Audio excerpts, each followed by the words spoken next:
Now, I'm going to rerun everything, and then just to give you some impressions that if we use the syntax, we can automatically update whatever it is in terms of the name of the variable also can. So in terms of value, the label also can. If you want to give the name of the label also can. You can do that using the syntax, which is I'm going to update it later on. But now I'm going to focus on the descriptive statistics, which is named as follows. The first one, we go to the analyze, descriptive, and all these things is the descriptive statistics that we are going to discuss. The first one is explore. Analyze, descriptive, explore, and able yourself to find out whether your DV or your numerical DV, which is in this case is environmental score, stress score, anxiety, and also depression score, whether there is a normalization, normal tabulation or not normal tabulation. Kenapa kita nak tahu data tu normal ataupun tidak? Because we want to decide whether we want to use the parametric analysis or non-parametric analysis. So that is the first jargon that you need to understand. You need to understand the tabulation of data. But remember, the tabulation of data only applicable for numerical data. I repeat, numerical data. And this numerical is your numerical DV, which is in this case, environmental score is your numerical DV, the stress score is your numerical DV, followed by the anxiety and also depression. Senang kan? So how to do that? Just go to the descriptive statistics and followed by the explore. And then you click the explore function and it's going to be appear something like this and insert your dependent list. What you want to insert? As I mentioned to you before, which is the environment, stress, and also anxiety. Do not put the .cat because the .cat is actually a categorical data. Categorical data, we do not deploy any tabulation curve. Kita tak tengok yes no tu dalam bentuk normal curve. Kita tengok normal curve ni hanya untuk data numerical. So after you insert everything inside the dependent list, then you can click for the plots and you can request two important statistical measures which is named as the histogram and also normality plot with test. So inside the normality functions or inside the normality judgment, we are going to decide whether the data is normal or not based on these two methods. The first method is using the graphical measures. The second one is using the statistical measures. So how to do that is by clicking this relevant indices. Yang ini dipanggil radio button. Kalau dalam SPSS dipanggil radio button. Kalau kamu baca dalam buku dipanggil radio button. Click the radio button here. Kamu jangan cari radio pula. Radio button tu, button ni lah dipanggil radio button. So I'm going to click the continue over here. And then you can also click the options. X option is very applicable and also very useful if you have missing value. Ini hanya akan terlibat jika ada missing value. In this case, I do not have any missing value. So I will disregard those things. And then I'm going to click the paste. After I'm clicking the paste, then the syntax are going to be generated for you. And of course, the output is not there because you need to run it. Okay? Faham ke tak ni? Faham kan? Saya guna simple English kan? Saya tak pakai pun English yang complicated. Alright, so now, kalau tuan-tuan dan puan-puan perasan, nampak tak? Sebenarnya, kalau you faham the syntax, actually you can run one of it. And then you can copy and paste or you can run simultaneously. Maksudnya you boleh run semua sekali. Faham tak? You ada variable baru, you nak tambah. Contohnya adalah syaitan score, contohlah. Boleh. You can just put like that and then it will run it for you. But if the variable is not exist, then it will become error lah. So I'm going to highlight everything and then click the Ctrl R or the triangle with the green color over there, and then the output are going to be generated by using the output from the SPSS using this running examine. So it will generate the syntax, it will generate the output for justifying the conditions of the data, whether there is normal or not normal. Baik, dia dah keluar dah. Environment, stress, anxiety and depression.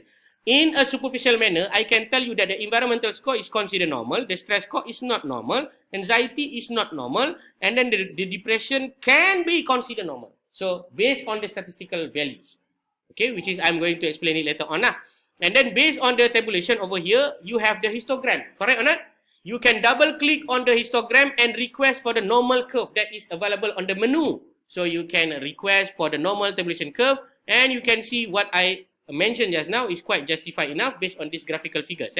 So, kemudian kita ada yang lain-lain. Alright, so dah keluar belum output dia? Ke tak faham? Of what I said just now. So, we have the parametric. So, you know already the parametric is being considered after you know that the data is normally tabulated, kan? How to define the tabulation? We define it whether there is a normal curve, whether there is a statistical evidence that tell you whether the data is normal or not. So parametric using the MCT and MD differently as compared to the non-para. Itu you kena ingatlah, non-para. Non-para usually for the MCT and MD will be as follows. Kalau non-parametric, kita akan gunakan MCT seperti median. Kalau measurement of dispersion dia, we are going to use the IQR, interquartile range. Interquartile range. Bukan intermilan. Interquartile range. Julat antara kuartil, dia panggil. Okay, so kalau data itu normal, therefore we can use the mean, ataupun nama lain dia apa dia? AVG, average. And then the measurement of dispersion, we can use the variance, we can use the standard deviation, we can use the standard error, and so on and so forth. So there are so many benefited when you are using the parametric analysis, especially in medical and health science. Faham? So mana satu you nak pakai kalau nak menterjemahkan data, menggunakan average lebih baik ataupun menggunakan median lebih baik. Dia depends kepada, saya cakap apa tadi?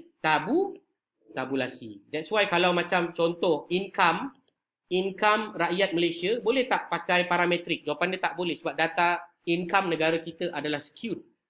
Faham? Ada orang yang sangat kaya, ada orang yang sangat miskin. Jadi kalau kita taburkan secara mendata dan menggunakan average, akan ramai orang yang akan bermasalah. That's why kita akan pakai yang dipanggil sebagai median lah. Median penengah. Kalau anda dengar menteri-menteri cakap median penengah, median ke tepi, berapa kuartile, berapa percentile. Itu semua menceritakan apa? Data itu normal ke tidak?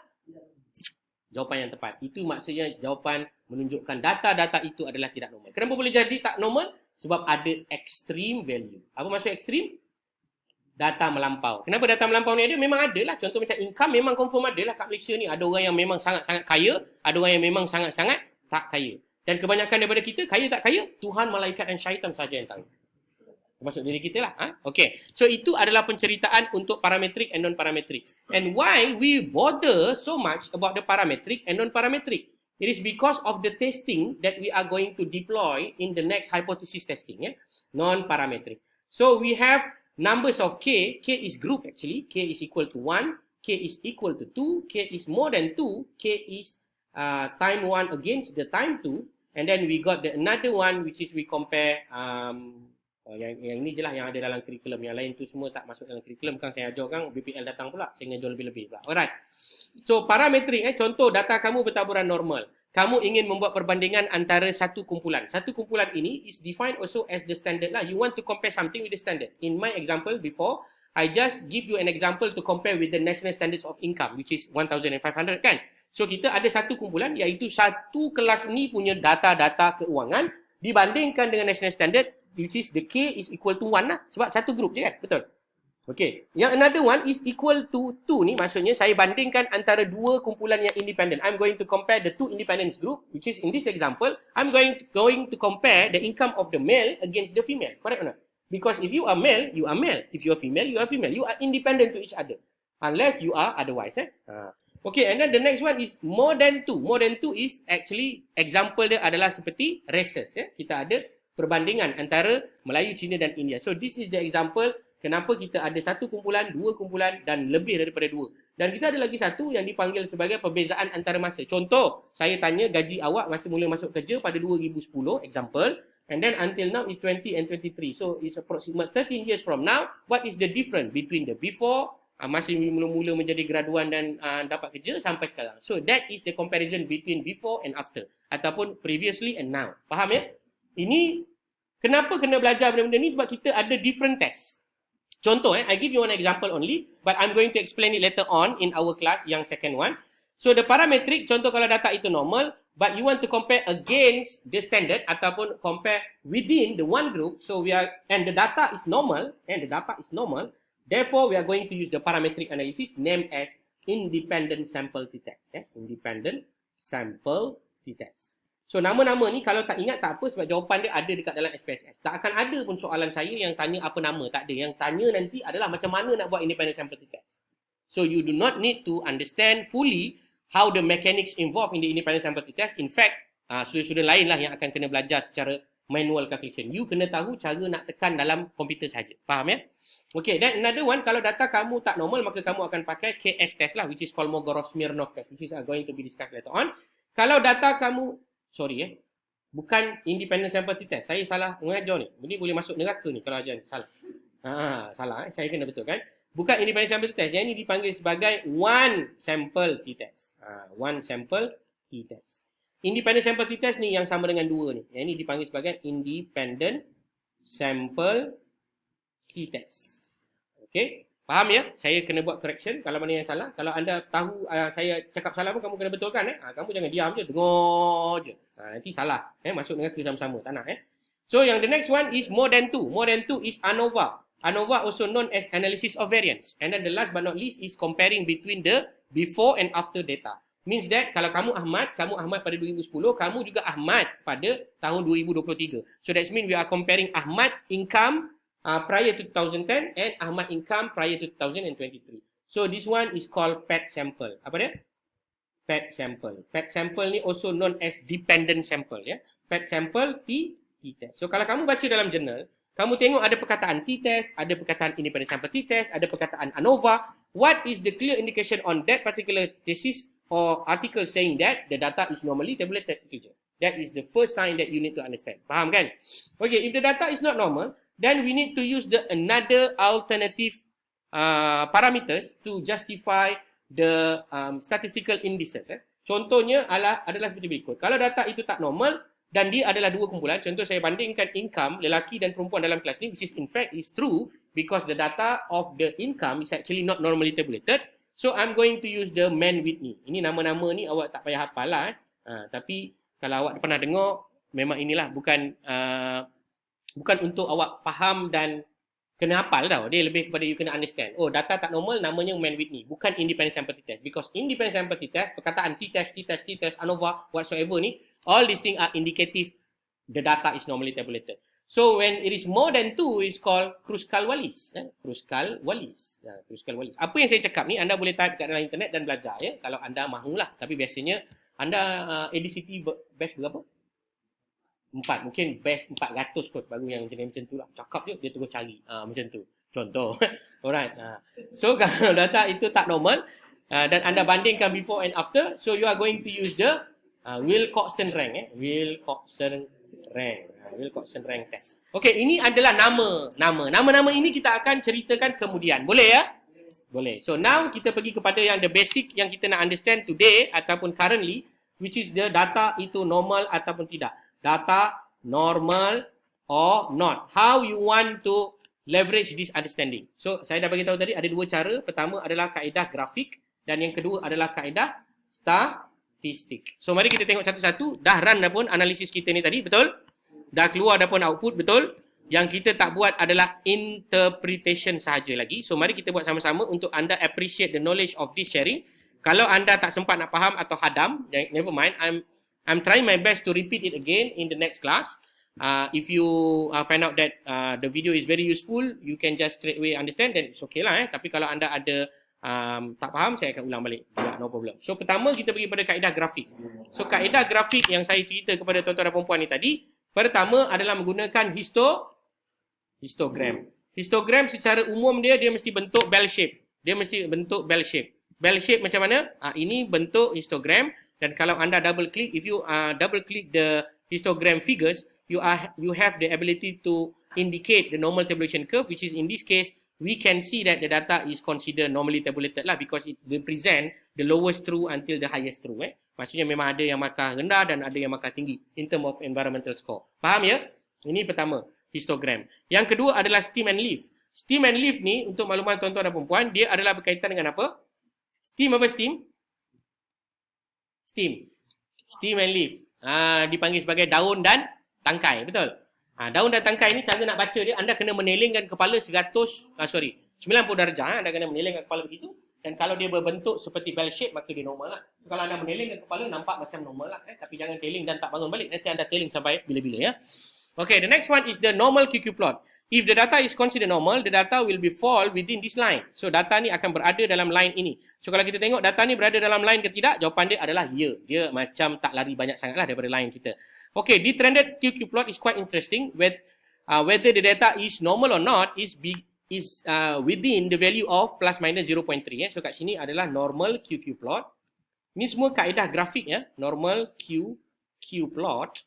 And then another one is detrended normal, ya, detrended normal. Detrended normal. Detrended normal QQ plot. So QQ plot ini, detrended normal QQ plot, you must observe whether the point data kita ni berada dalam julat tambah tolak 0.3. Plus minus 0.3. So if you can see over here, there are some extreme values lah. Of course, kat sini ada extreme values indicate that the data might not be normal, but sufficiently enough that we can justify based on any evidence one of it. Maknanya nak cerita, kalau ada berlaku masalah-masalah macam ini, kadang-kadang kita boleh still menerima data ni normal, even though ada 1-2 bukti menunjukkan data ni macam tak normal. Nak perfect semua sekali mungkin susah lah. Sebab apa? Sebab kita ambil data dekat orang. Kita tak ambil data dekat dalam lab. Kalau dalam lab, seperti dalam lab tikus, kita boleh kawal tikus tu kan. Kita boleh masuk dia dalam sangkar, bagi dia makan, bagi dia minum. Orang boleh tak masuk dalam sangkar? Boleh, tak beretika lah. Memang tak dapat ethical clearance. So, maksudnya benda-benda tu memang akan berlaku. Therefore, ulama-ulama statistik bagi tahu, kalau salah satu daripada evidence ini menunjukkan bahawa ada bukti yang dia adalah normal, maka dia boleh dikirakan sebagai normal. So, bila dia data normal, boleh pakai ujian apa? Parameswara ke, parametrik ke, non-parametrik? Parametrik. So, kalau data itu adalah namanya environmental score, saya nak buat perbandingan environmental score perception between male and female. Data normal. Saya nak pakai ujian apa, tuan-tuan dan puan-puan? Ya Allah, pandainya. Namanya adalah independent sample t-test. Kenapa? Sebab dia adalah membuat perbandingan antara dua kumpulan yang independent. Okey, jelaskan. Itu dia punya fungsi. Kalau saya nak buat perbandingan antara races, in terms of the perceptions, maka saya akan pakai ANOVA. ANOVA is actually the acronyms based on the analysis of variance. Analysis of variance. Okey, jelas? So, hari ini anda belajar ilmu bagulah. Walaupun saya percaya nanti akan datang jumpa, saya tanya balik pun, kemungkinan anda akan lupa. Tapi apabila anda banyak minum air zam-zam dan juga kismis cerdik, maka insyaAllah anda akan ingat. Ya. Tuan-tuan dan puan-puan yang dimuliakan Allah SWT sekalian. So, now we begin to explore another variable named as stress. Sorry. Sebelum saya pergi pada stress, let us look at the another component, we call it as the statistics. Kan? Tadi kan kita dah bincang ada dua cara. Pertama adalah secara grafik, kedua adalah secara statistics. Betul? Statistics ni ada 4 yang utama. Pertama dinamakan sebagai skewness. Skewness adalah kepencongan data. Data itu pencong ataupun tidak. Ini dipanggil pencong. Kemudian kita ada yang kedua, bukan pocong. Pocong tu hantu. Okey. Skewness yang kedua kita panggil sebagai kurtosis. Kurtosis ni pula adalah dipanggil sebagai kemencanakan. Kemencanakan ni macam mana? Sekarang kan kalau salah tulis dia mencarut pula. Dia sama ada dia lepek ataupun dia dia macam cantik ke tak cantik lah dia punya curve. So ini dipanggil kurtosis lah. Kemudian kita ada yang ketiga dipanggil sebagai Kolmogorov-Smirnov. Apa dia? Kolmogorov-Smirnov. Okay? Kolmogorov-Smirnov, dan yang terakhir adalah Shapiro-Wilks. So all these four is considered under statistical argument. Maknanya kalau ada salah satu daripada perkara ini, maka data ini boleh dikatakan sebagai normal. Mari kita tengok contoh-contoh yang berkenaan. Pertama, skewness. Macam mana nak baca skewness? Mengikut jumhur ulama, skewness ini ditentukan dengan menggunakan kaedah berikut. Apabila anda dapat SE of the skewness, when you receive the SE of the skewness, you times it by 2. You times the standard error of the skewness, you times it by 2. So 0.491 times by 2, you will get something to do with the 0.9. Correct or not? 0.9 something lah. Betul tak? 0.92 something. Faham ke tak apa saya cakap ni? 0.491 darabkan dengan 2. Anda dapat berapa? 0.491 darab dengan 2. Anda dah lupa ya matematik yang anda belajar dan anda pandai dulu tu. Tiba-tiba anda petang dah tak jadi pandai ya. Tak apa. Kita ada 4 minit lagi sebelum balik. 0.982. Correct or not? So 0.982, I just want to ask you whether it is more than or less than this value. More than. So if you find out that the SE times by 2 is more than the statistical value of the skewness, therefore the data is considered normal. That's why kalau tuan-tuan tengok tadi, saya boleh kata data ni normal. Sebab 0.49 darab dengan 2, 0.982 is actually more than 0.363. In fact, kita tak kali dengan 2 pun kita dah nampak dia lebih besar daripada nilai ni. Correct or not? Therefore, I say it is considered normal. So now we have the evidence that saying that the data of environment can be considered normal, not only on the graphical side, but also in terms of the statistical sides. Faham Okay, itu untuk skewness ya. Kurtosis pun lebih kurang sama. So kalau kita tengok stress 0.982. Betul tak? Sebab SE times by 2 is 0.982 is actually more than or less than? Is actually less than. Data ni adalah contoh data yang tak normal. So same also goes to the anxiety. 0.982, it is more than or less than this value? It is less than. So if less than, that means the data is not normal. So what about this? 0.983 and 0.982. Oh, this one is kita panggil sebagai perbezaan mazhab. Di sinilah berlakunya khilaf di kalangan ulama. Faham tak faham? So di sini maknanya anda nak kata dia adalah normal atau tak normal macam tak berapa solid. Because 0.982 is actually of course less than 0.983, but it is just a matter of a very very superficial probability that saying that it is not normal or normal. Therefore macam depression ni of course lah kita kena tengok matrices lain seperti dia punya graphical, seperti evidence lain that may support your judgment. Okay? And remember, our samples is actually 22. Apa maksud dia? We have a very small sample size. Faham tak faham? So the small sample size also may influence all this nature of the analysis. Okay, itu yang pertama mengenai skewness. The second one is kurtosis. Also same, kita boleh guna kaedah yang sama. Tapi kurtosis ni dia pelik sikit lah. Cara dia anda perlu bahagikan kurtosis dengan skewness, which is saya tak nak ceritakan. Nanti awak lagi confused. Ambil yang skewness lebih senang. Kemudian kita ada yang lebih senang lagi, namanya test of normality based on the Kolmogorov-Smirnov and also Shapiro-Wilks, di mana anda akan ada SIG. SIG is the p-value or the significant value. So how you want to justify whether the data is normal or not is because is based on this SIG value. If the SIG value is actually indicate more than alpha, which is 0.05, lebih besar daripada 0.05, therefore we can say that the data is normal. Contoh macam ni lah, environmental score indicate that 0.115, this one is 0.409, so it is more than 0.05, correct or not? The more than that, that's mean the environmental data can be considered as normal. Tapi stress dengan anxiety ni a little bit challenges because ini data yang sangat small sample size dia. So anda akan menghadapi masalah di mana di sini menunjukkan macam normal, tapi Shapiro-Wilks menunjukkan macam tak normal. So you susah nak buat conclusion, correct or not? You kena dua-dua menunjukkan dia tak normal baru dikira normal. Sama juga dengan depression. That's why you ada another justification which is we call it as the graphical. So graphical ni juga penting untuk menentukan data itu normal ataupun tidak normal.